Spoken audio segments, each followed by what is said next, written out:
Bonjour, bonjour à toutes et bienvenue dans ce sommet.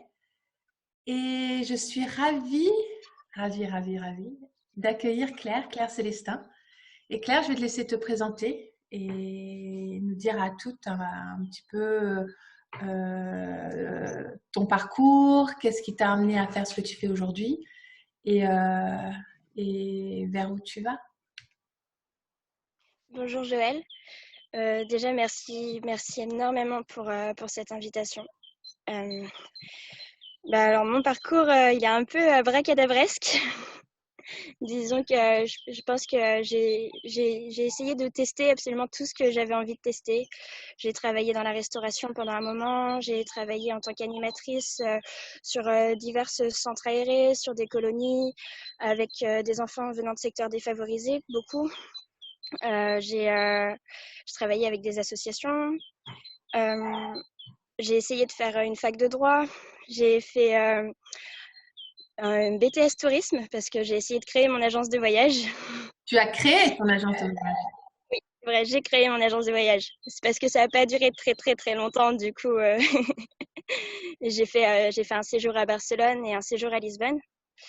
Euh, Derrière ça, j'ai monté un business en immobilier parce que je cherchais un appartement et j'ai rencontré un propriétaire extraordinaire qui a décidé de me faire confiance pour gérer tout son parc immobilier. Et j'ai fait ça pendant 2 ans, du coup, en auto-entrepreneur. J'ai finalement décidé d'arrêter parce que je me suis rendu compte qu'au niveau des valeurs, ça collait plus du tout. Plus du tout. J'avais envie de faire de l'immobilier pour pouvoir gagner plein d'argent, pour pouvoir créer mon agence de voyage. Mais au final, j'aimais pas cette façon-là de gagner plein d'argent.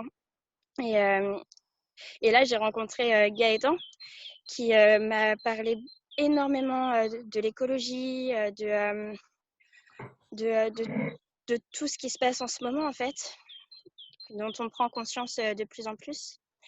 Et j'ai pris une grosse claque parce que j'en avais déjà un petit peu conscience, parce que j'essaye de faire au maximum attention à ce que je mange, à ce que je fais, à ce que je dis par rapport à ma santé, mais pas trop par rapport à la planète en fait à ce moment-là. Et je l'avoue. Et, euh, et en fait, quand, quand Gaëtan m'a partagé tout ça, ça a été une révélation de mais mon projet, il est complètement à côté de la plaque. C'est pas du tout ça que j'ai envie de réaliser aujourd'hui. Et on a tout mélangé, tous ses projets à lui, mes idées à moi, et pof, ça a donné l'aubergine, du coup, qui est notre projet de créer une auberge écologique en auto et en co-construction. Tout ça dans le but d'avoir un bâtiment qui ait un minimum d'impact sur son environnement, donc bioclimatique, un bâtiment passif, et dans lequel on pourrait organiser des stages de développement personnel, des stages d'apprentissage à l'autonomie aussi. On essayera d'être au maximum autonome en énergie, en alimentation, et des stages d'apprentissage à l'éco-construction, du coup, pour apprendre à créer son bâtiment soi-même, parce que c'est pas normal aujourd'hui qu'il y ait autant de personnes qui n'aient pas de logement. Déjà, tout le mal logement qui existe aujourd'hui.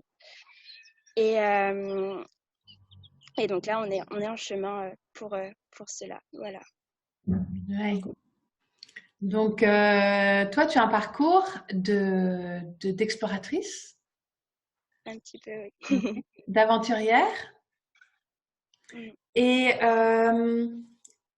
de du coup, avec toutes ces différentes expériences, pour toi, c'est quoi être entrepreneur? Aujourd'hui, c'est quoi? Mm. En fait, déjà, je pense que ce qui me donne envie d'être auto-entrepreneur ou d'être entrepreneur, c'est c'est la liberté de création et la liberté d'aventure aussi. Parce que dans le salariat, au final, mon expérience que j'ai vécue, c'est que bah, le patron, son entreprise, c'est son bébé, c'est son bijou, et il aime pas trop qu'on donne son avis sur la façon dont il fonctionne, sur la façon dont ça se passe. Et moi, j'aime bien faire ça. J'aime bien bah, organiser les choses, créer des choses. Et je me suis rendu compte que j'ai vraiment besoin de créer et d'organiser des choses, enfin de partir à l'aventure, quoi. Et pour moi, l'entrepreneuriat, c'est ça. C'est c'est la création, c'est l'aventure, c'est la liberté aussi, beaucoup, de pouvoir faire tout ça, surtout. Ouais. Ce que j'ai entendu aussi dans ce que tu pouvais dire avant et dans ce que je connais de toi, c'est l'importance de la co-création aussi, le fait de faire ensemble et de créer quelque chose, d'avoir que chacun ait une voix qui est juste. Oui, c'est ça. Hmm. C'est ça qui, dans le salariat, me pose problème aussi. C'est cette histoire de hiérarchie où, bah, comme tu es la petite serveuse, tu peux pas dire, bah, alors que finalement, tu es tout à fait capable de te rendre compte que les clients, il y aurait ça à améliorer ou des choses comme ça. Et, euh, et ça, avec l'aubergine, c'est quelque chose qu'on aimerait mettre en place, pas de hiérarchie. Au final, là, on dit que c'est notre projet parce que pour l'instant, c'est nous qui mettions de l'énergie dedans. Mais si demain, il y a d'autres personnes qui arrivaient avec la volonté de mettre de l'énergie dans la création de l'aubergine, bah, elles seraient vues à la même, au même niveau, à la même échelle. Et il n'y a pas de... Enfin, j'essaye et on va faire en sorte qu'il n'y ait pas de hiérarchie et qu'il n'y ait pas de personnes qui décident plus qu'une autre. Ça, ce serait vraiment chouette. Hmm.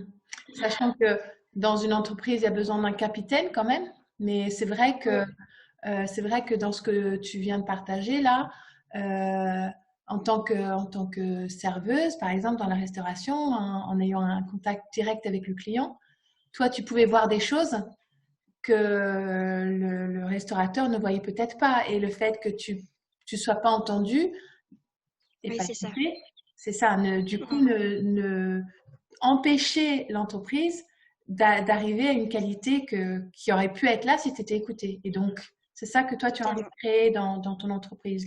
Une écoute pour arriver Totalement. à une qualité optimum. Oui, c'est exactement ça. Parce que dans le...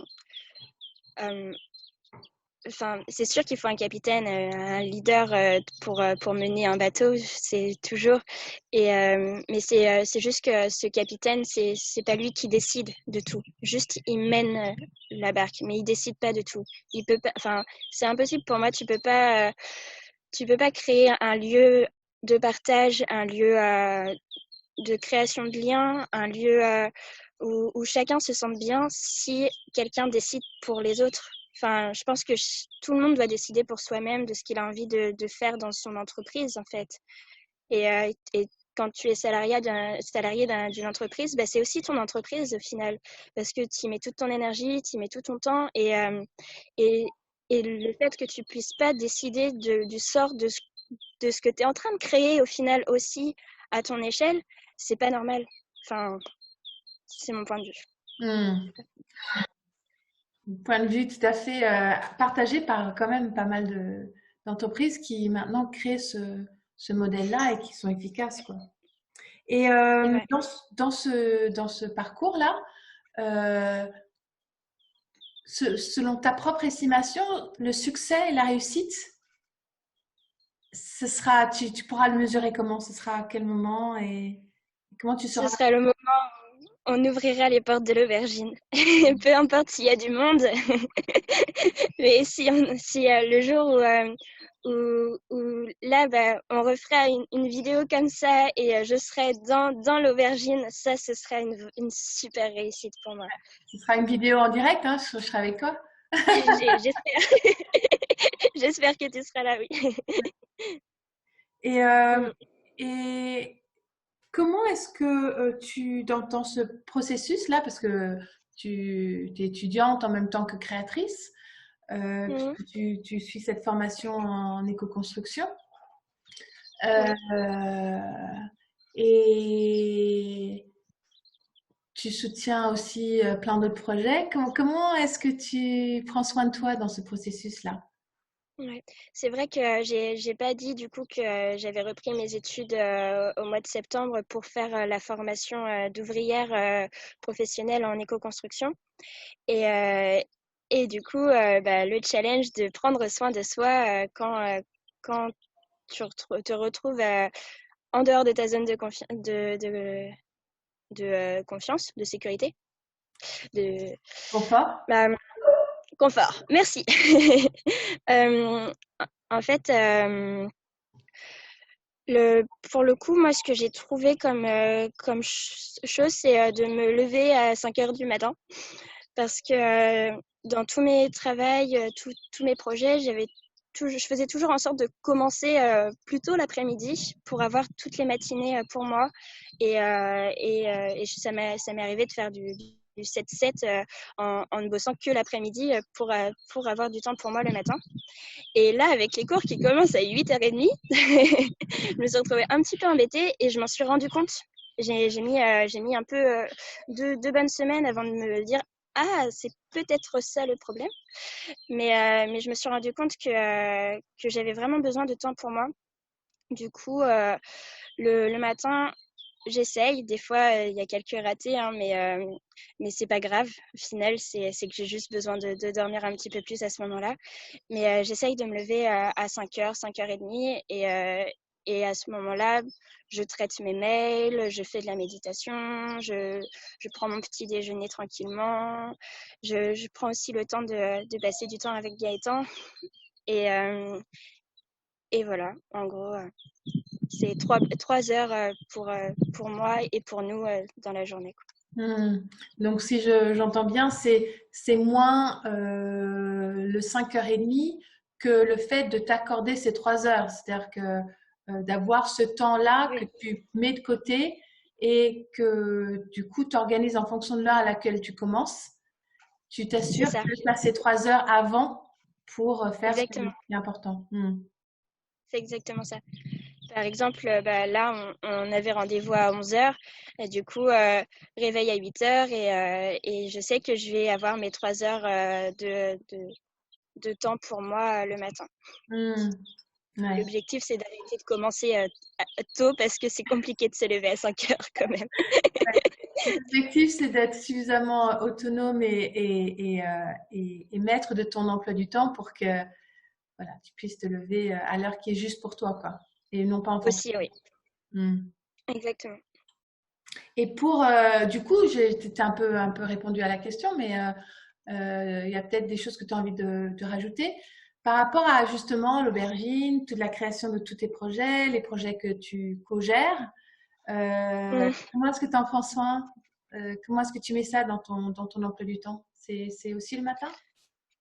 Alors, en fait, avec Gaëtan, on se fait des emplois du temps à la semaine où on se dit, bah voilà, là, cette semaine, il faut qu'on fasse, là, par exemple, on doit faire les statuts de l'entreprise, enfin, de l'association, du coup. On est en train de les écrire et ça nous demande un petit peu de temps quand même. Et, euh, et du coup, on se dit, bah voilà, là, de 8h30 à 17h, on a classe.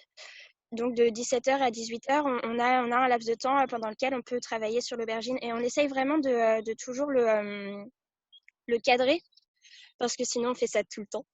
Et je me suis rendu compte en discutant avec des personnes qui avaient auto-construit leur maison que ça demande énormément d'énergie en fait. Tu manges ta maison, tu dors ta maison, tu deviens ta maison en fait. Et, j'ai besoin que le projet il soit là, j'ai besoin qu'il se développe, mais j'ai aussi besoin que ce soit quelque chose de juste parce que si nous, c'est un projet qui va durer très longtemps, qui va mettre du temps à être mis en place. Et s'il il m'envahit trop aujourd'hui, j'ai peur d'être dégoûtée et de plus le mettre de pas réussir à le mettre en place finalement. Donc on essaye. Bien sûr, il y a des moments où on est pris dans le feu de l'action et du coup, on, on n'endort presque pas et on s'en rend même pas trop compte. Mais c'est parce que ça nous stimule énormément et parce on a envie de mettre toute cette énergie dedans aussi. Mais au mieux, le mieux qu'on essaye de faire, c'est vraiment de mettre un cadre dès aujourd'hui par rapport au temps qu'on passe pour l'aubergine. Hmm. Mais c'est encore en co-création, du coup, cet espace. Ce que j'entends là de ce que tu dis, c'est c'est justement mettre des espaces clairs, structurés, de façon à ce que tu prennes soin de toi, tu prennes soin de l'aubergine et de ce projet qui tient à cœur, tu prennes soin de ta relation avec Gaëtan, de tout ce que tu peux aussi avoir à faire pour toi-même et puis dans ta vie sociale, de façon à pouvoir tenir dans le temps en fait. C'est ça. C'est un marathon. C'est exactement ça. Ouais. On n'en est qu'à la première étape et la formation a été tellement intense, que ce soit dans les rencontres, dans le, j'ai dû repousser mes limites sur beaucoup de choses et je me dis, waouh, mais ce n'est que la première étape. Il faut vraiment, j'ai fait une timeline et un mind map de toutes les étapes qu'on va devoir réaliser et j'ai essayé de les mettre dans le temps à quel moment on va les réaliser et la timeline, elle est grande comme ça, on en est ici. Du coup, il faut vraiment qu'on s'économise aujourd'hui si on veut arriver à la fin, oui, totalement. Hmm. C'est euh, une des raisons pour laquelle c'est important pour moi et précieux pour moi que tu participes à ce sommet et que tu témoignes, c'est que il y a beaucoup de femmes, beaucoup d'hommes aussi sûrement, mais bon, ce sommet s'adressant aux femmes, c'est à elles que je parle, Ouais. qui n'osent pas se lancer parce qu'elles ne savent pas. Et je trouve que tu as un exemple merveilleux de, de résilience, d'aventure et d'exploration justement pour trouver ce qui est juste. Et qu'effectivement, parfois, il faut un petit peu de tâtonnement pour trouver la voie, il faut du courage pour se lancer. Et en même temps, c'est un pas à la fois. Et c'est ce que toi, tu as fait, et ce que tu fais encore aujourd'hui, là, un pas à la fois, une journée à la fois, avec des moments hauts, des moments bas, mais t'avances, quoi. Et tu es vraiment un bel exemple d'entrepreneuriat. Voilà. Oui, merci. Je, je- en fait, j'essaie juste de faire avec ce que j'ai pour, euh, pour créer quelque chose. J'ai tellement envie de créer quelque chose d'extraordinaire, en fait. J'ai, voilà. Un pas à la fois. Mm. Ouais. Et du coup, tu m'as volé mon super pouvoir parce que je, dans tes petites questions, tu demandais du coup quel est notre super pouvoir. Et il y a une amie qui m'a dit un jour que mon super pouvoir, c'était la résilience. Je savais pas ce que ça voulait dire. J'ai regardé sur Google et j'ai fait, ah ouais, peut-être oui. Et en fait, avec du recul, je me rends compte que bah oui, à chaque fois qu'il y a un problème, tout de suite je trouve une solution et, et ça me fait même, au final, ça tourne dans le sens où maintenant j'ai même moins peur du problème parce que je sais que je vais trouver une solution.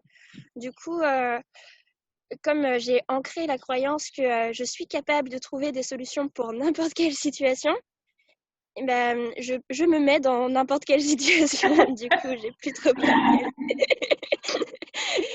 Et des fois, c'est un peu risqué, je l'admets, mais au final, bah, c'est comme ça que j'aime vivre. Et je me demandais beaucoup à un moment, mais pourquoi est-ce que c'est difficile des fois? Pourquoi ça m'arrive? Et je crois que c'est juste parce que j'adore trouver des solutions. Et, euh, et si c'était pas un peu challengeant, un peu difficile des fois, eh ben, ce serait pas drôle finalement. Je me dis ça. En tout cas, tu es très bonne pour trouver des solutions. Tu verrais comment j'ai installé le PC là maintenant. Je l'ai posé sur mon vélo en équilibre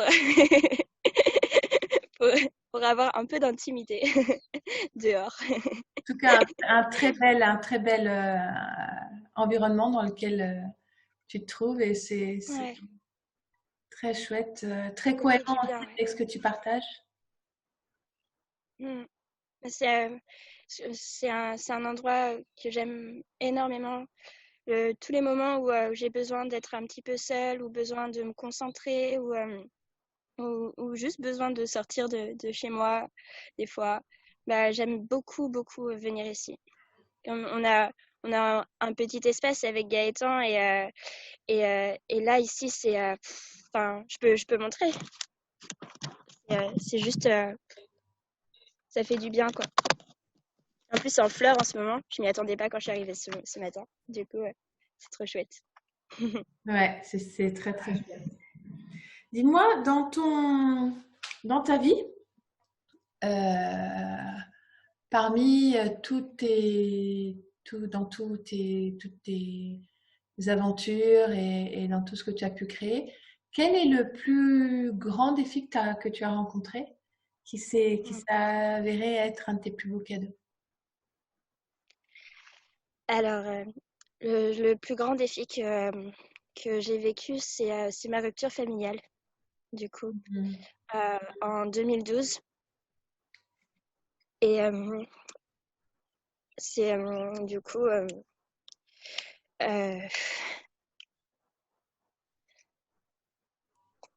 je me suis retrouvée toute seule. Et c'est le moment où j'ai rencontré des personnes extraordinaires qui m'ont prouvé que j'étais pas toute seule et qui m'ont appris que j'étais capable. Et, euh, et voilà, ça a été, enfin, et ça l'est encore, hein, parce que du coup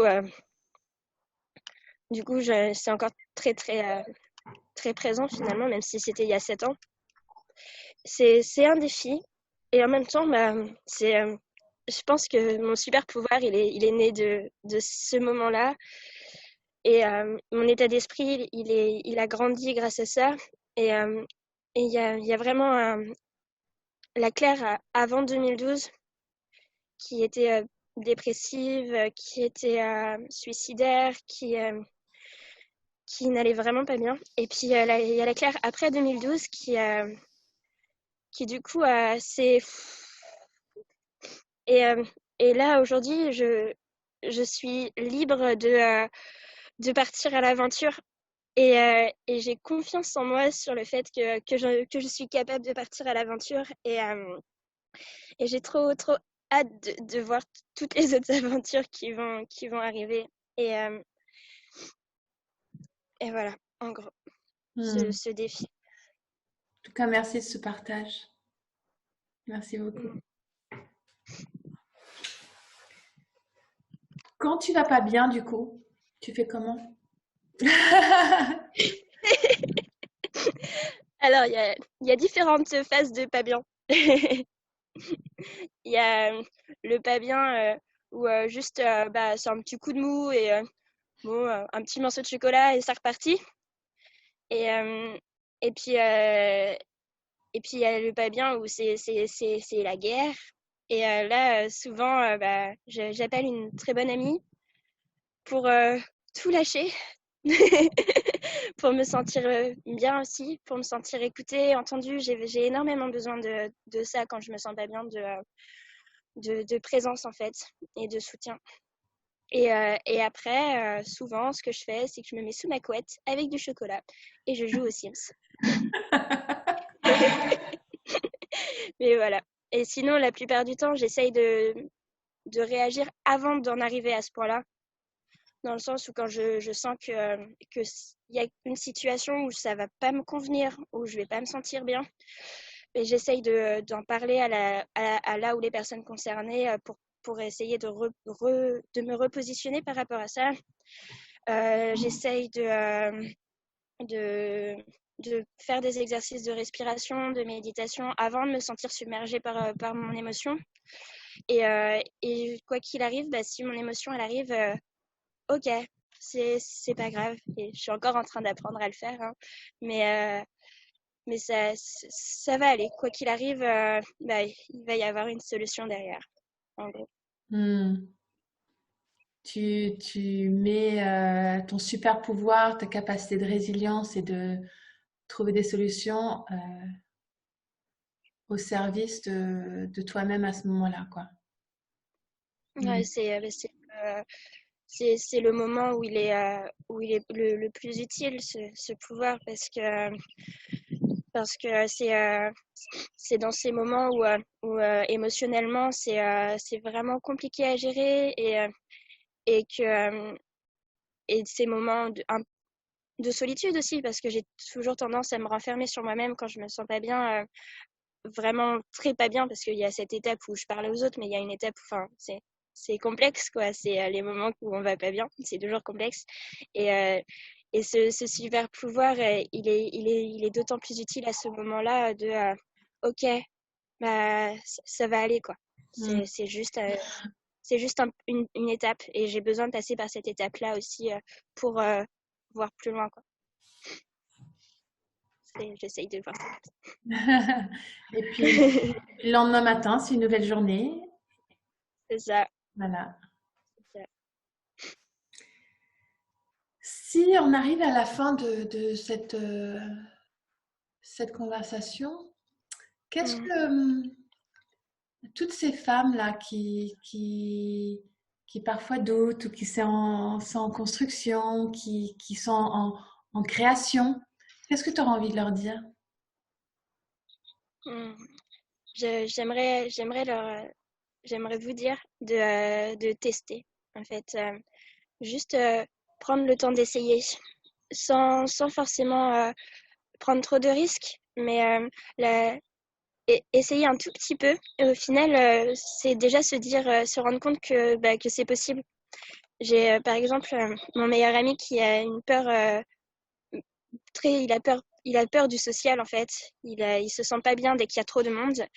Et bah, il a essayé de venir avec moi en sortie, en soirée, et dès qu'il se sent plus trop bien, il s'en va. Mais en tout cas, il a essayé, et ça, c'est génial parce que du coup, il essaye de plus en plus. Un petit groupe au début, un groupe un peu plus grand après, et puis je suis sûre qu'un jour, il fera des conférences devant des centaines de personnes sans aucun problème. Et, euh, et, et c'est ça, vraiment tester un petit peu. Petit pas par petit pas.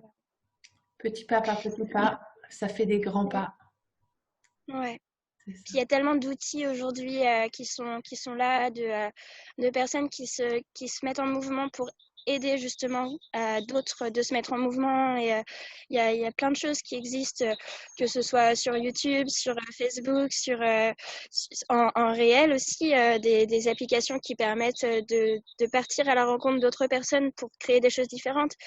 Je trouve que c'est facile aujourd'hui de tester un petit peu. La seule difficulté, c'est soi-même.